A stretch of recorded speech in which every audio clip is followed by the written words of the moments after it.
that Maharaj today will be speaking on the topic of Japa instructions by His Divine Grace Bhakti Siddanta Saraswati Thakur, who is Srila Prabhupada's spiritual master. Please give a big welcome to Romapad Swami Maharaj. Thank you.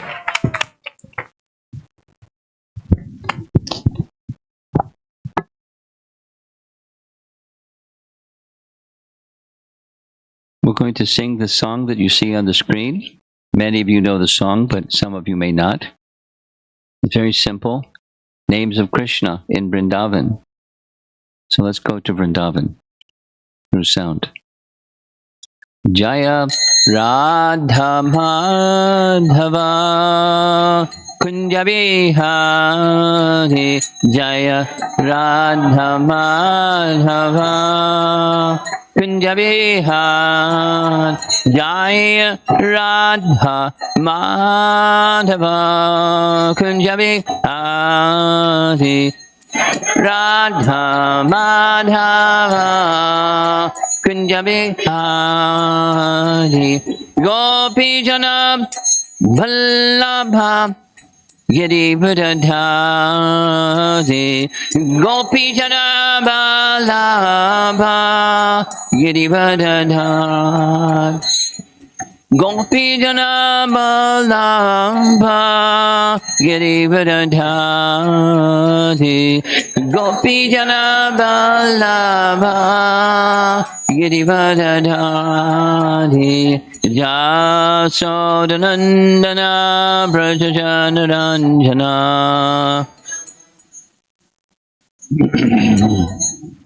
Jasodanandana Brajajanaranjana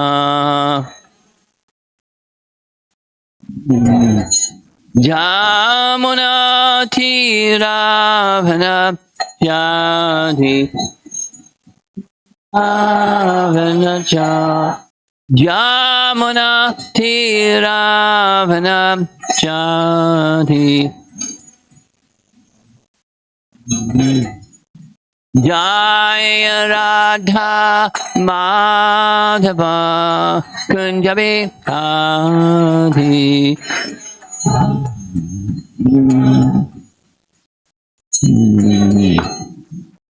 Jaya Radha Madhava Kunja Bihari Jaya Radha Madhava Kunja Bihari Gopi Jana Vallabha Girivardhari Gopi Jana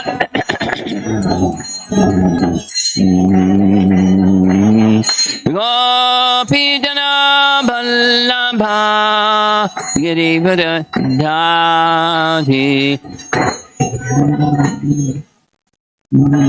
Girivardhari Jasodanandana Brajajanaranjana Jasodanandana Brajajanaranjana Yamuna Tiravana Jadi Jamuna Tiravana Jadi Jaya Radha Madhava Kunja Bihari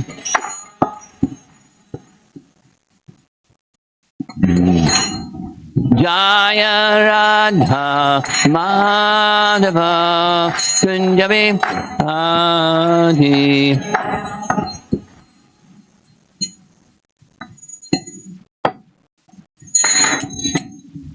Jaya Vishnupad Paramahansa Harivedacharya Astakara Srimad His Divine Grace Sri Bhakti Vedanta Swami Srila Prabhupada Ki Ananta Koti Vaishnavrinda Ki Gaur Premanandi.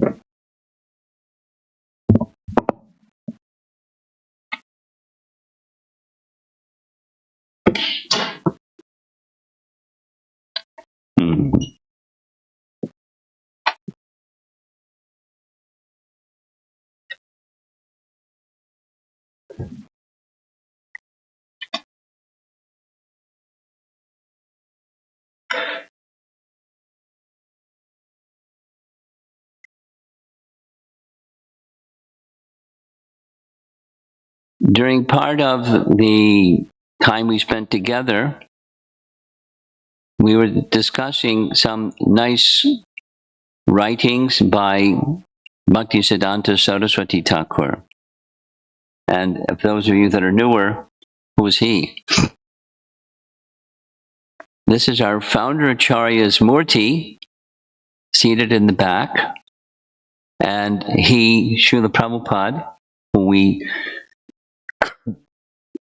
spent most of the weekend, Saturday, Sunday, discussing the mission and his message and how to preserve both his mission and message going forward in time. Because to a strong extent, we're doing that now, and over the next several generations, how to preserve it today so that it's intact tomorrow. That was our topic. And one of the sessions was led by Gopal Bhatta, who was visiting from Los Angeles, and he discussed what you see on the screen. And I thought, fantastic topic, in part because it connects with what you're going to be doing next weekend. This is a little flyer for what's next weekend. This is an advertisement, by the way. I mean, not only what's in my hand, but what I'm about to say. Next weekend is New Year's holiday, and New Year's holiday, most people aren't working. I guess some people are working. The airlines people are probably working, but most people aren't working. And there's going to be a festival here. It's identified as both a kirtan and japa.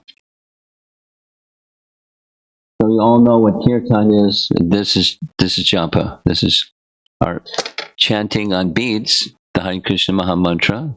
So there'll be some time dedicated to both.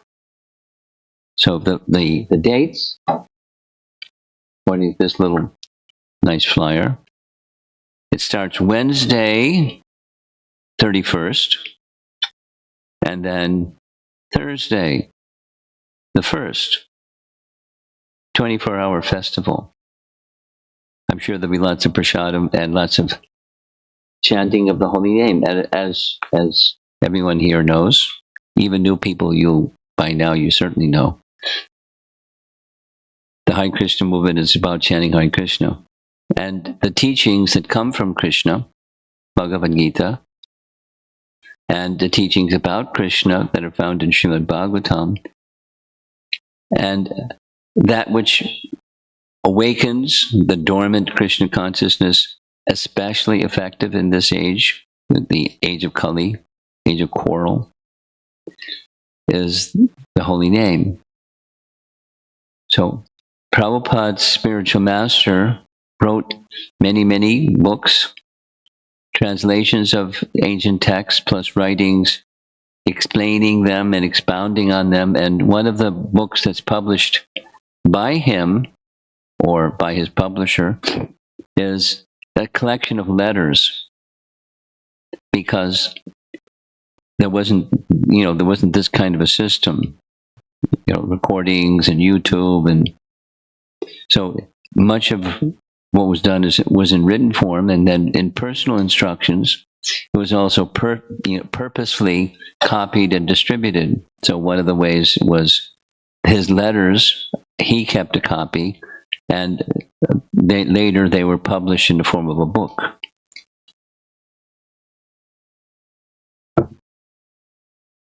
Called Patravali. So I'm going to be reading from one letter focused on the chanting of the holy name from this book, Patravali. Patra, letters. Vali, a string. And you'll see different images. It's the words are on the screen. If the letters are too small, just listen, and this is what's on the screen.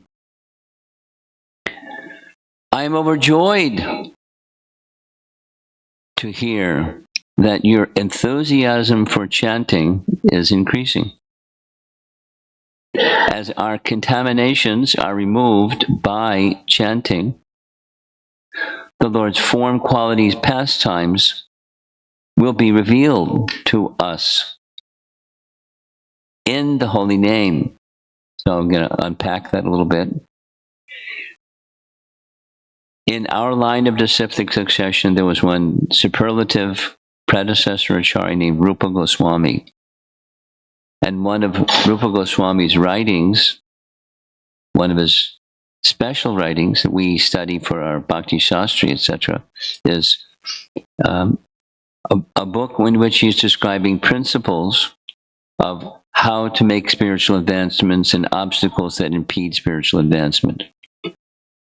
So it's teachings on Bhakti. Upadesh Amrita. Upadesh, instructions. The nectar of instruction. That's how Prabhupada translated in English. And one of those verses, it takes 3 items. Utsahan, enthusiasm. Nishchayad Dharyad, patience and determination. Utsahan Nishchayad Dharyad. So he isn't referring to the verse, but it's in the letter. He's speaking of enthusiasm. Very nice to hear. I'm very delighted and overjoyed to hear that your utsahan for chanting of the holy name has increased.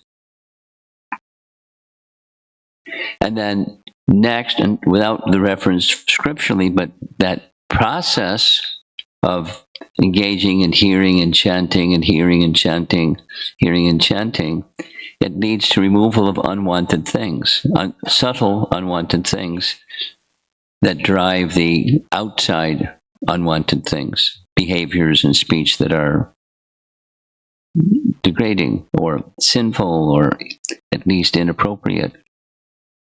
So those are, the nice Sanskrit word is anartha. There's different words.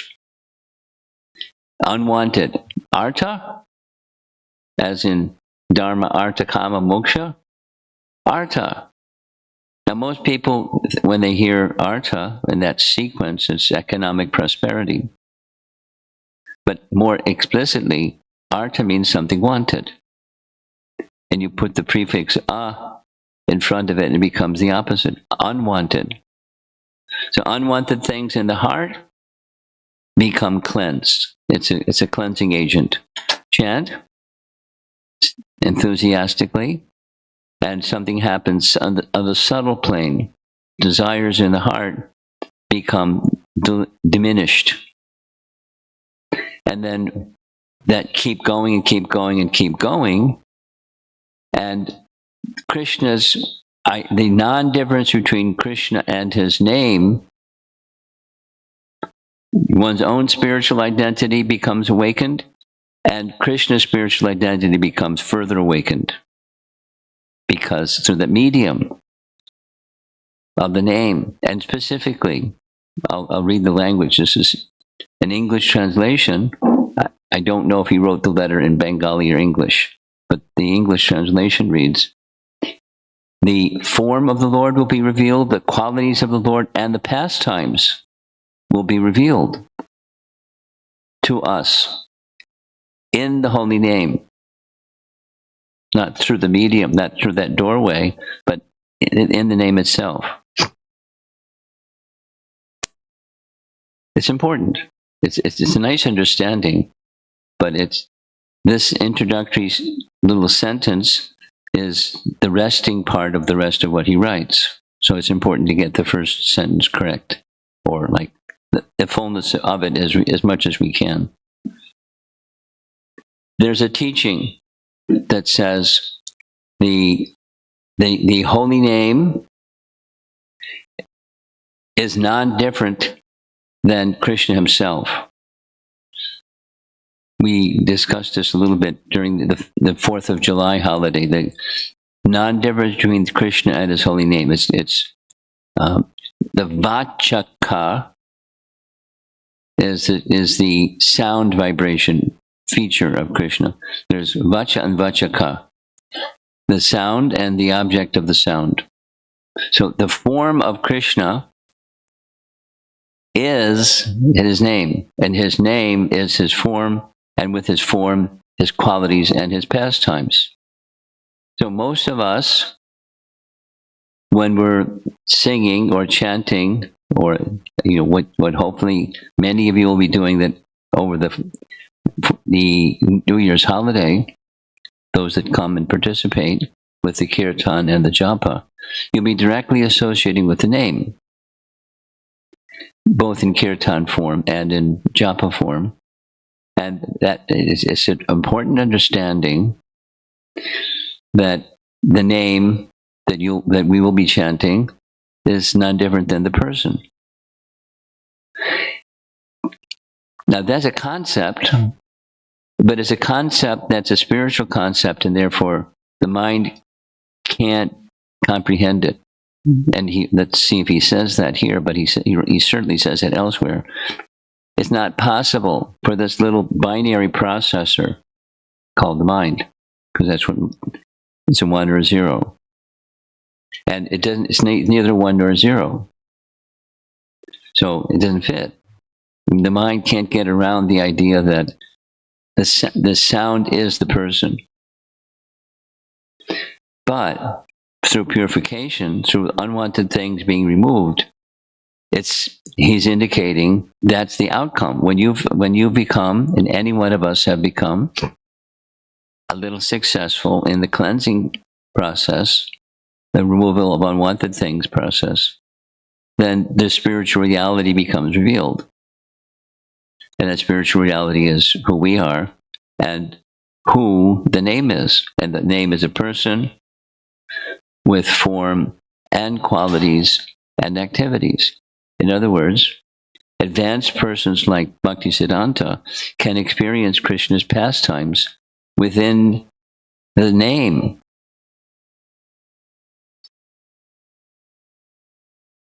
Wow. That's pretty amazing. I'll say it one more time. So it's not like it's not like silent meditation. There is a process of silent meditation. Some people that do meditation, that's what they do, and bring the mind to a place of quiet. If that's to whatever extent that can be done. In Bhagavad Gita, it's described: you go to a sacred place, etc., in a solitary, and control the mind and control the senses, and the mind fixed on in Tapaloka. This is what the residents of Tapaloka do. They experience the form of the Lord within their heart by meditation. It's very elevated, and it's not only possible; it's what goes on. They are actually able to envision the form of the Lord within their heart because he's there. But when the mind is agitated and disturbed, it's not experienced. But one can experience.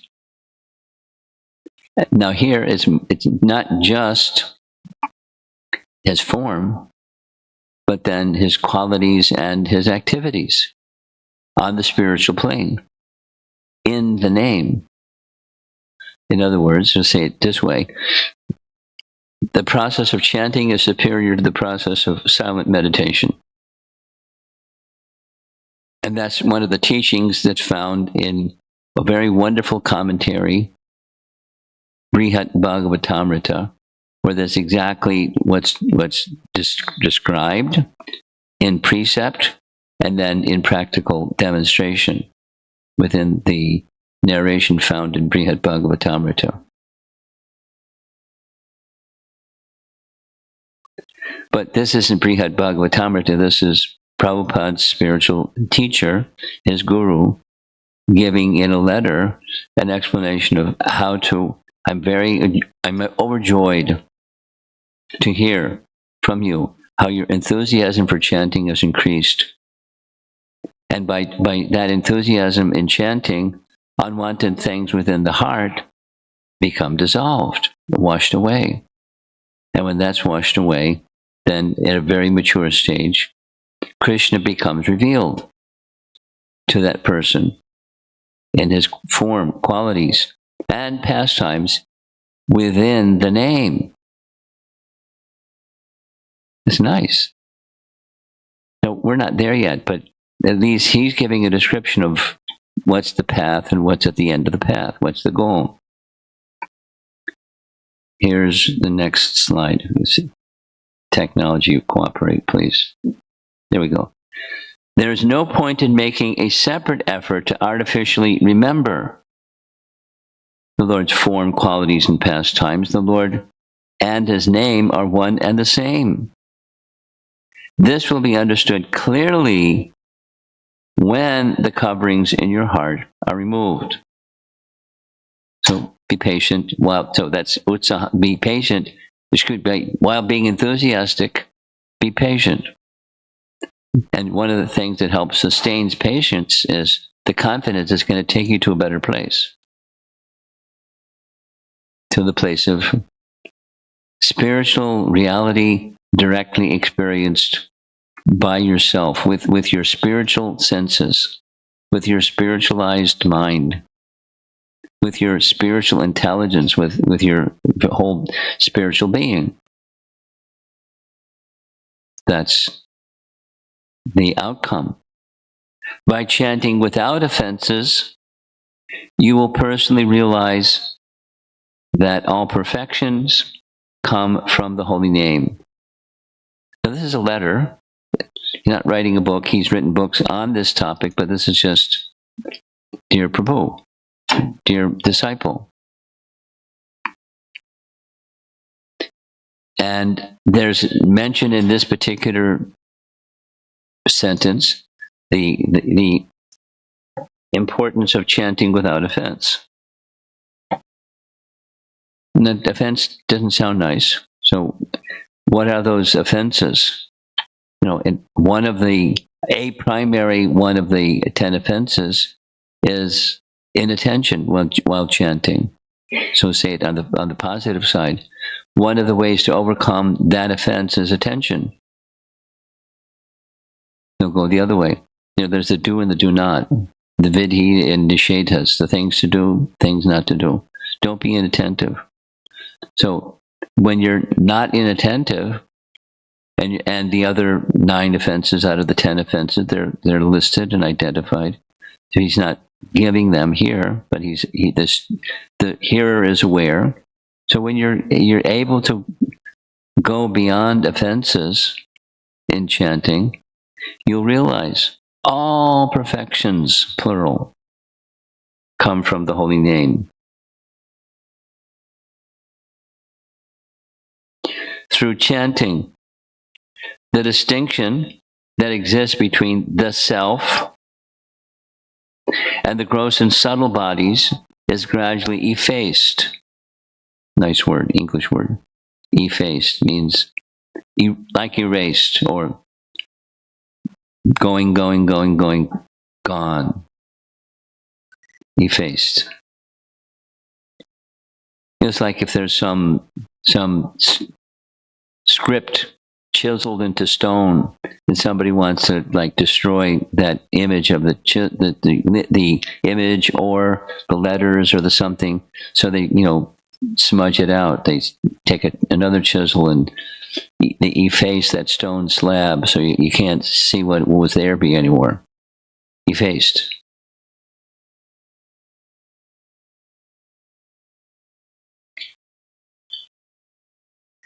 So the distinction that exists between the self and the gross and subtle bodies is gradually effaced, and one realizes one's own spiritual form. Now he's going a little bit slower before realizing Krishna's form. One one will realize one's spiritual form. Now what's that? What's a spiritual form? According to Bhagavad Gita, very simple. There's the soul, there's the coverings of the soul.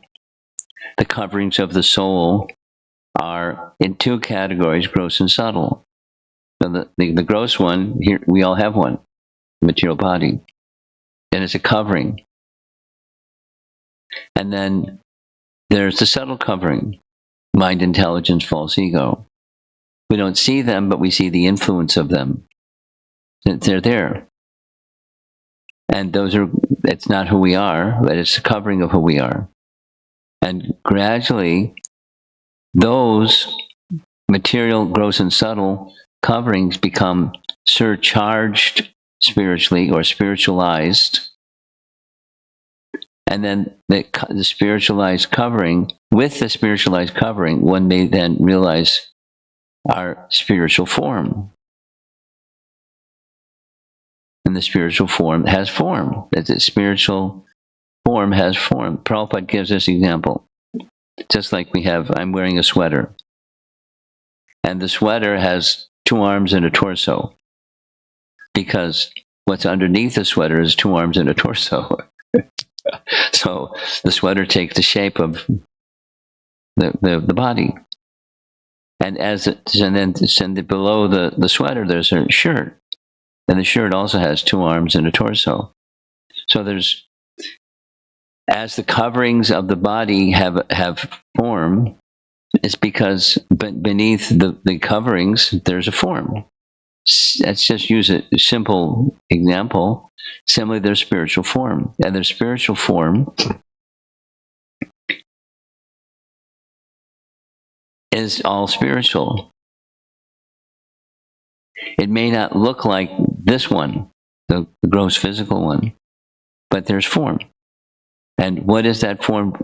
Well, you have to become purified to experience it, and then there's spiritual form. And that is what one identifies with. Even while I'm walking around with a gross and subtle body, and I use them, the gross body and the subtle body, according to my capacity. I can sing, I can dance, I can walk, I can talk, I can do stuff with the gross and subtle body.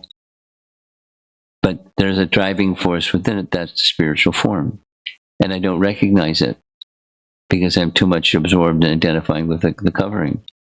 But there's a stage identified in this little letter that corresponds with what the teachings of the Vedic texts tell us.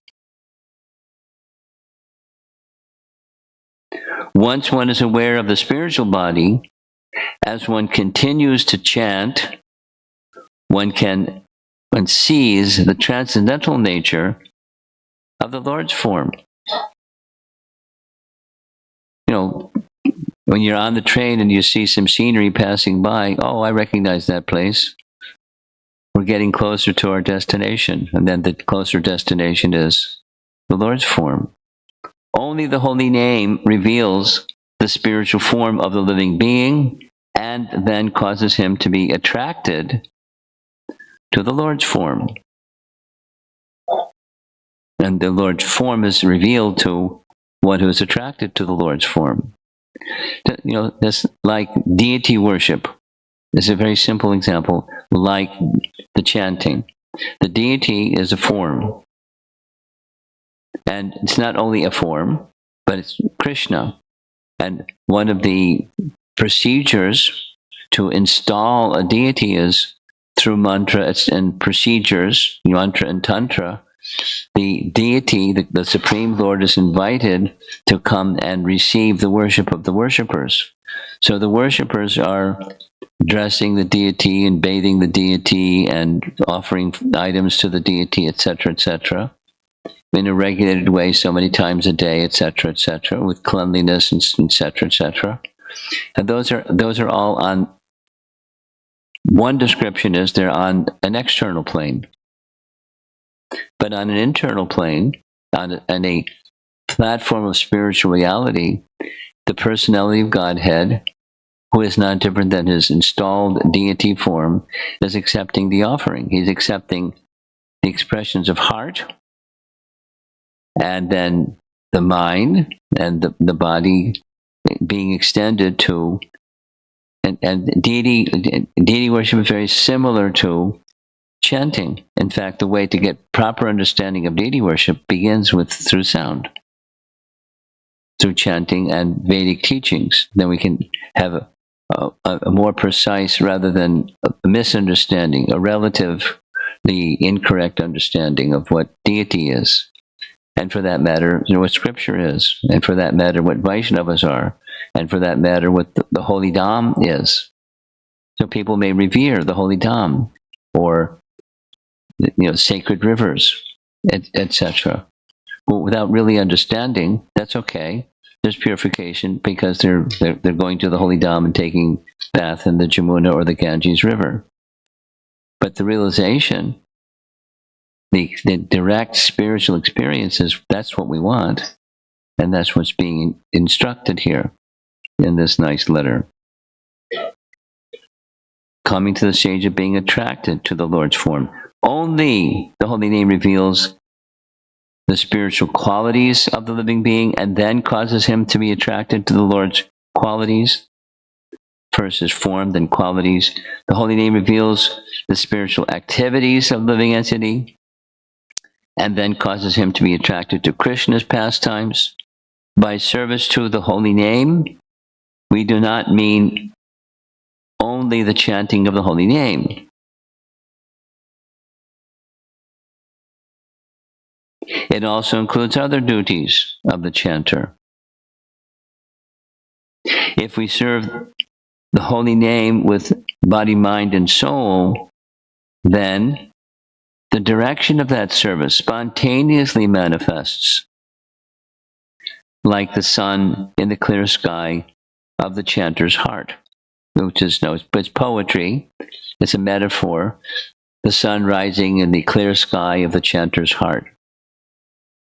But it's poetry. It's metaphorical. As the sun rises in this clear sky in one morning, so similarly, this experience is a gradual, like the rising of the sun in the morning is gradual. We've all had the experience. In urban life, it's less palpable. One of my personal experiences of this is in Mayapur, because it's wide open. Now it's developed to some extent, but wide open. And there's the stages of the rising of the sun. There's where it's completely dark at night. And then there's a certain point that completely dark sky, that's just clear sky and on the horizon, starts to have a little light in the firmament of that dark sky. And then gradually, the light of the sun that's not yet appeared is gradually the light of the sun is becoming more palpable and experiential. And then at a certain point, the sun makes its little appearance on the horizon, and it's orange colored commonly, and big, really big, because of how light gets refracted. And then as the sun continues to rise, the apparent size of the sun gets a little smaller, and then finally, boop, the whole sun is standing on the horizon. So, how one determines when the sun rises, when you first see that little direct light of the sun, but it's still the kind of an orangey color.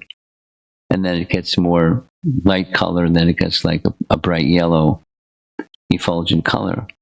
And it's the gradual rising.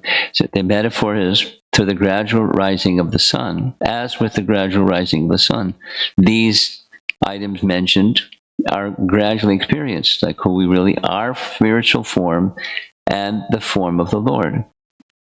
And then in sequence, the qualities of the Lord, the pastimes of the Lord, the fullness of what's in the holy name. There's a nice verse. I'll say the verse slowly. And there's a book written about the verse with the title of the Harinam Chintamani. Nama Chintamani Krishna's Chaitanya Rasa Vigraha Purna Shuddho Nitya Mukto Abhinatvam Nama Namino. In case you're not a Sanskrit scholar. Abhina means non-different. Tvam, having the quality of non-difference. Abhinatvam, nama, nami, the name and the object named. So, and the Harinam acts like a touchstone.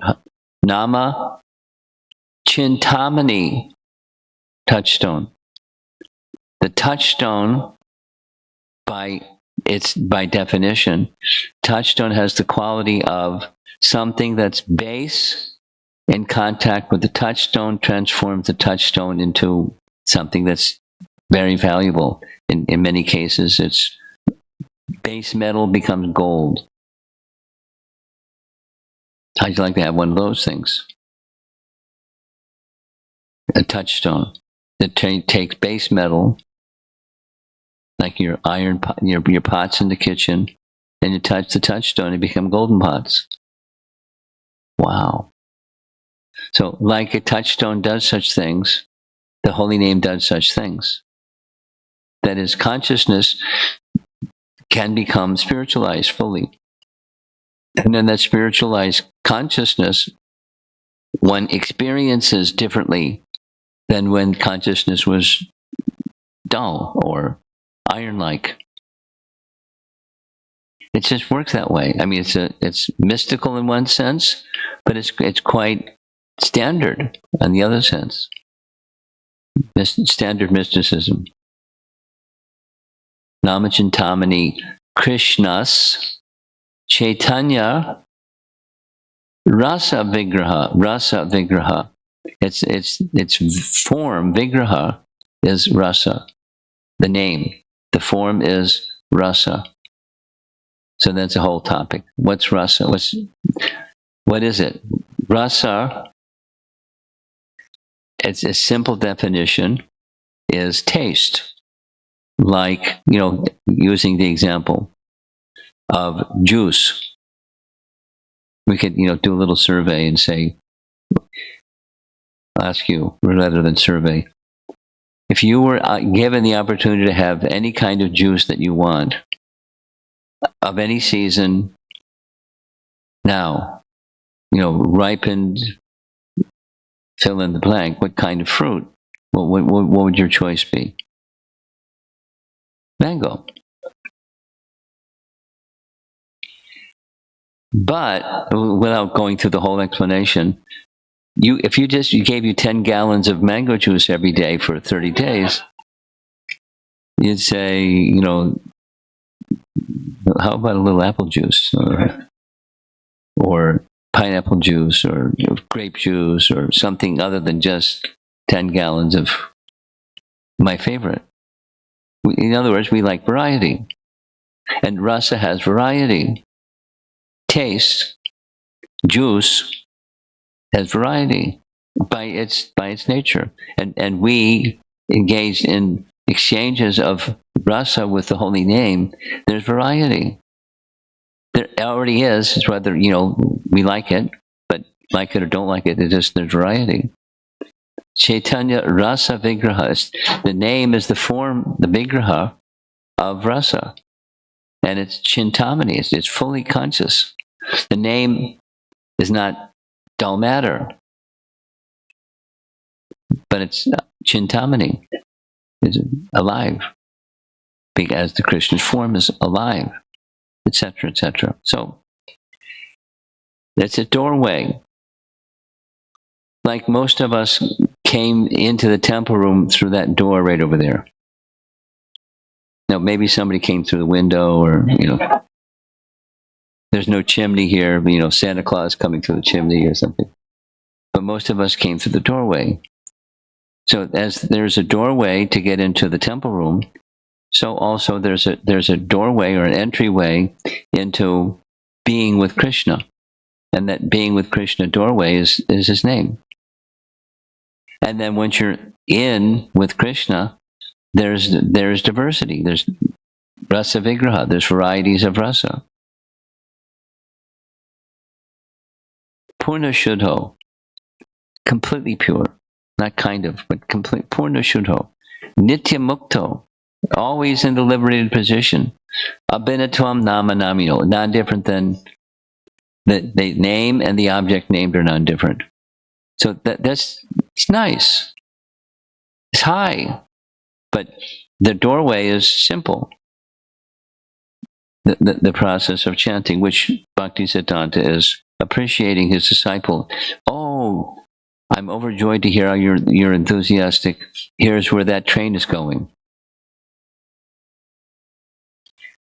What is the nature of the holy name? Eventually, all these understandings spontaneously appear in the heart of one who chants the holy name. The true nature of Harinam is revealed by listening to, reading, and studying the scriptures. It's a nice teaching. In other places, he says it this way, but it's the same teaching. That is, when we hear Harir Nama, Harir Nama, Harir Nama Eva Kevalam, the chanting of the holy name is 3 times, means in Sanskrit, absolute. Not 3 times means that's it. Absolute. But implicit is the Harikatha, because as we don't worship Krishna alone, we worship Krishna with Radha. We don't worship Narayan alone, we worship Narayan with Lakshmi. We don't worship Ram alone, but with Sita. So the potency is there with the potent. Shakti, Shaktiman. They're together. We don't have the sun without the sunshine. We don't have Krishna without Radha. We don't have the name without the topics in relation to Hari Katha, or Bhagavat Katha. So we engage in Bhagavat Katha along with chanting the name of Bhagavan. So Harir Nama implies, and here it's explicit, not just implicit, it's explicit. Listening to, reading, and studying the scriptures. It is unnecessary to write anything further on this subject. All these things will be revealed to you through chanting. So, to conclude, this is going to be an abrupt ending, so get ready for an abrupt ending. Come around during New Year's Eve and, see how close you get to the realization of what he's speaking. And even if you don't get there, you'll be closer than before this festival, both Japa and Kirtan. And it's nice to speak about it. It's really nice it's even more nice to participate in it. And those persons who are gifted with spiritual intelligence,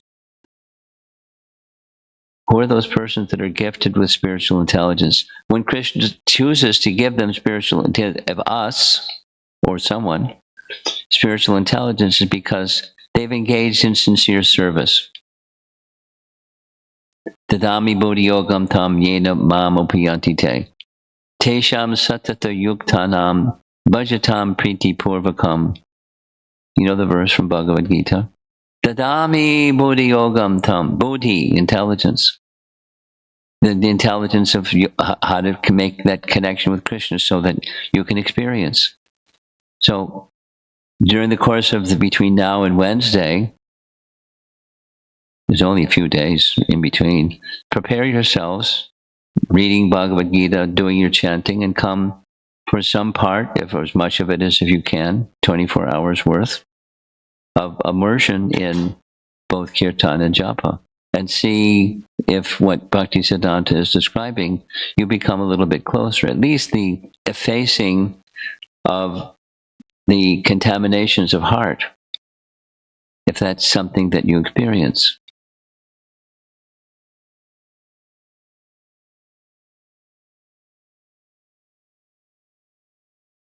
I'm going to tell a little story, and then I'm going to end and invite discussion. A few years ago, once upon a time, I was a college kid.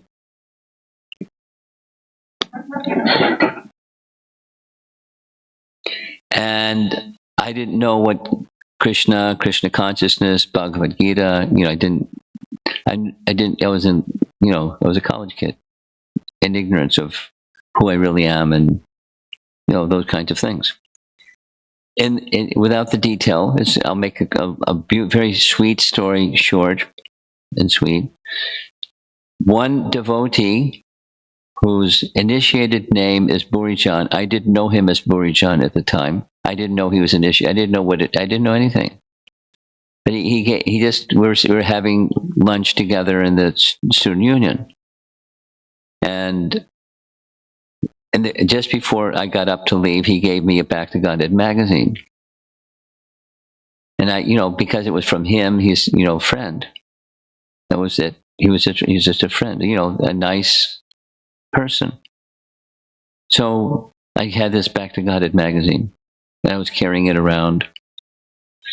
And somebody saw me carrying it around, with along my stack of books and stuff. And they saw the magazine. They said, "Oh no, you're not into that, are you?" And I said, "What do you mean? What's that I shouldn't want to be into?" He said, "Well, you don't want to be into that." That was his answer. So I was curious, what's he talking about? So I read the magazine. And the feature article of the magazine was written by Bhakti Siddanta.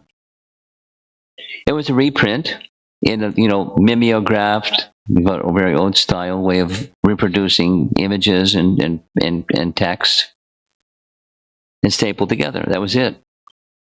So I read the magazine. I read the article. The title of the article, I had to look it up in the dictionary. The title, I had to look it up in the dictionary. The Bhagavad is ontology and morphology. Okay, get a dictionary out and look up what the title means. And then 3 hours later, I finished, underlining things and putting things in the margin and looking things up in dictionaries because his language is really high. And at the conclusion of that 3 hours, 3 things. I didn't notice the time had passed. I was shocked at how much. 3 hours reading one article. Second, when I finished, I could honestly say I don't understand what I just read because it's another sphere. And the third and most important is I felt I was taken to a place that I had never been to before just by contact with his writing, which I didn't understand. So it wasn't an intellectual experience. It was a spiritual experience. That much I understood. He had given me a spiritual experience just by reading that article. Taking it seriously, trying to understand it. But I didn't understand it at the time.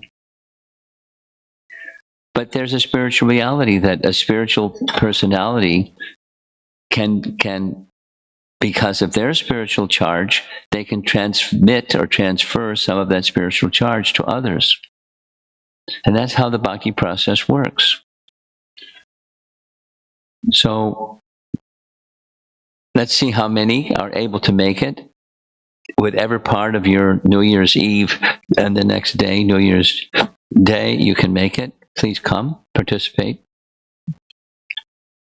and see what you experience. And at least a little closer to transcendence. And there's subjective, there's symptoms of what that means. But that's another discussion. Let's see if I said it would end, and I should end. Let's see if there's some discussion. Any topics, comments, or questions? You have a question. Okay, go right ahead. So enthusiasm means is it Guru Shastra reference? You say enthusiasm means intelligence in Krishna consciousness. Does it mean Guru Sadhu Shastra reference? If you can't understand what he's saying, I'll translate it.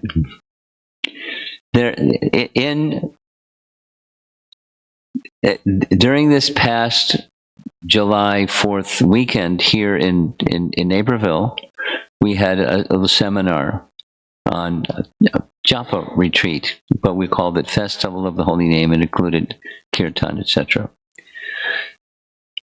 The featured topic was this verse from Upadesh Amrita, Utsahan Nishchayad Dhairyat. There's three more, Tat Tat Karma Vipartana, etc.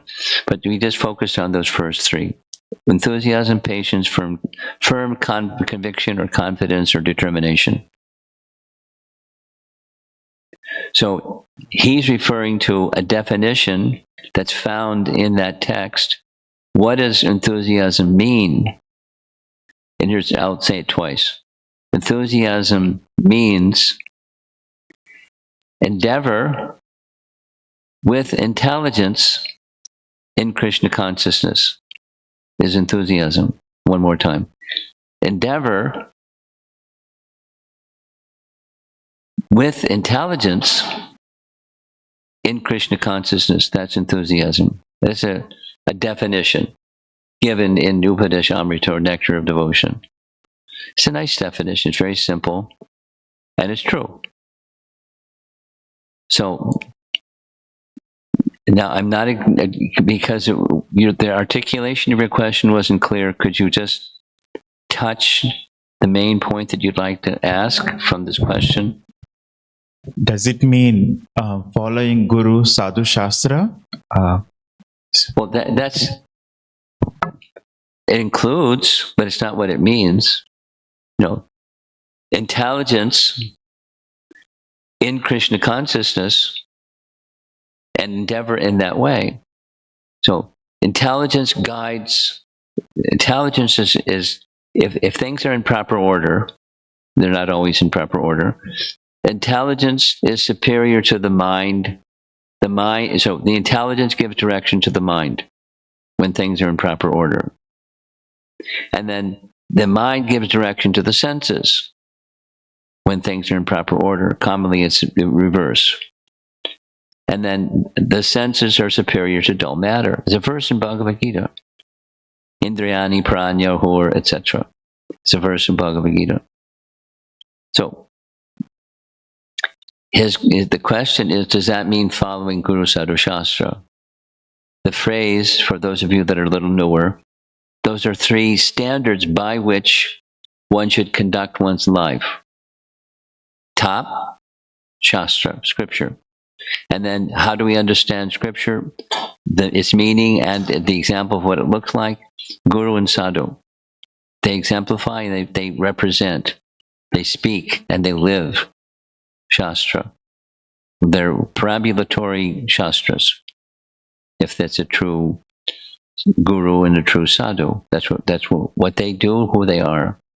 So Guru Sadhu Shastra, that's like the Supreme Court.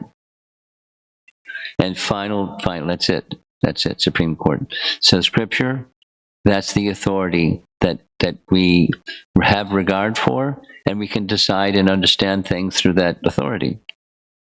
So his question specifically is, does that endeavor with intelligence in Krishna consciousness mean follow Guru Sadhu Shastra? That's another way of saying the same thing.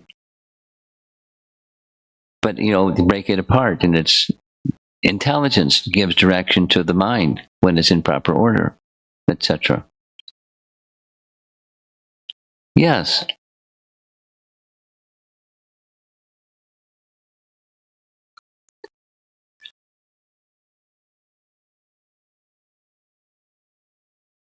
It's a tricky microphone. You got to have a teenager.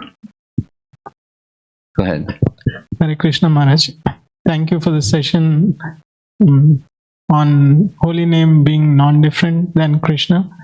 And in explaining that, you gave the analogy of deity worship, how Krishna is subtle, yet he accepts the offerings of the devotees through the deity. So keep it simple. What's your question? My question is, the concept that holy name has a form and is non-different than... The holy name is form. Yes, holy name is form. Yeah.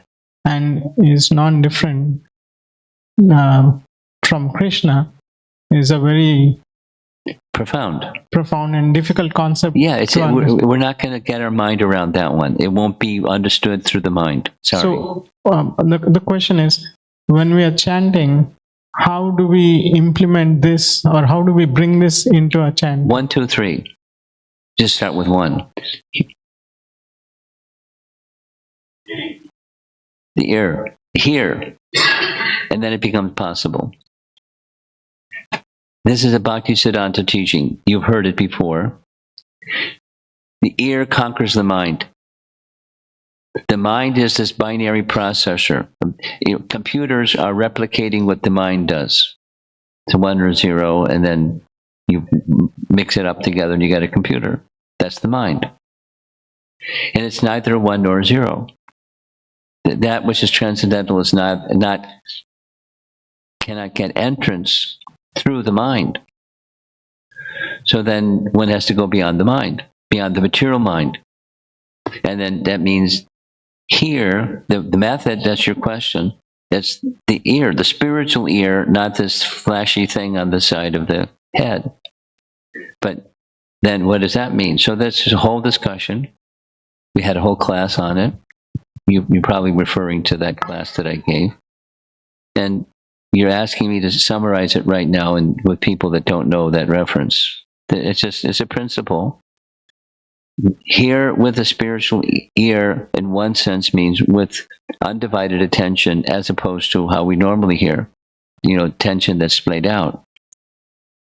Distracted attention. This, and that, and the other thing, and the other thing, and the mind is all over the place. So that mind is not all over the place. But and it becomes focused by that method, by the ear, by spiritual sound entering the spiritual ear, and then something happens. It's like electricity. We don't see electrons flying around, but there's electricity is a phenomena. We know when it's on and when it's off. So we know when hearing is on. And when hearing is on, the spiritual hearing is on, the mind is conquered. That's a nice experience.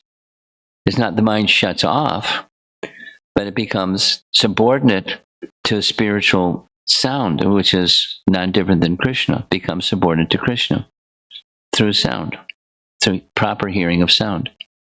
So that's the how-to. In the back, very enthusiastic fellow. Wave your arm again. He's going to bring the microphone.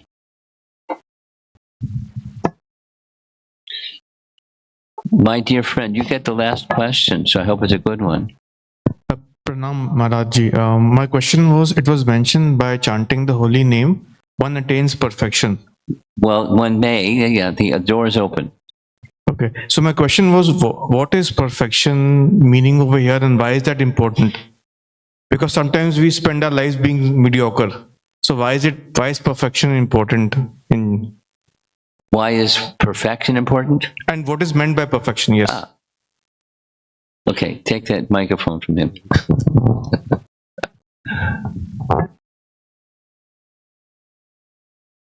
What's meant by a clear sky?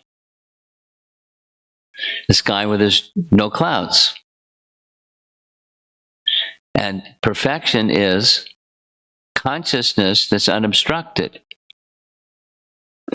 Because the living entity by nature, Nityo Nityanam Chaitanas Chaitananam, the living entity is conscious, and then consciousness of the original supreme consciousness, that's perfection. Like the sky that has no clouds, it's clear sky. Consciousness is not obstructed by stuff. Absorption in the temporary, affinity for the temporary.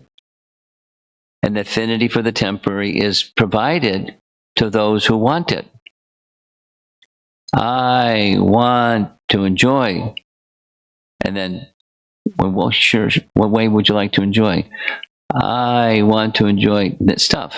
So then here's an opportunity for you to go in the playground like a kid in the sandbox and go playing with stuff. But then perfection is the affinity for such distractions is gone. It's a clear sky where consciousness and the supreme object of consciousness are, there's variegatedness in that realm, form, qualities, pastimes, but there's nothing material. There's nothing distracting or contaminating or polluting, or I'm at the center, my enjoyment is at the center. That's gone. That's perfection.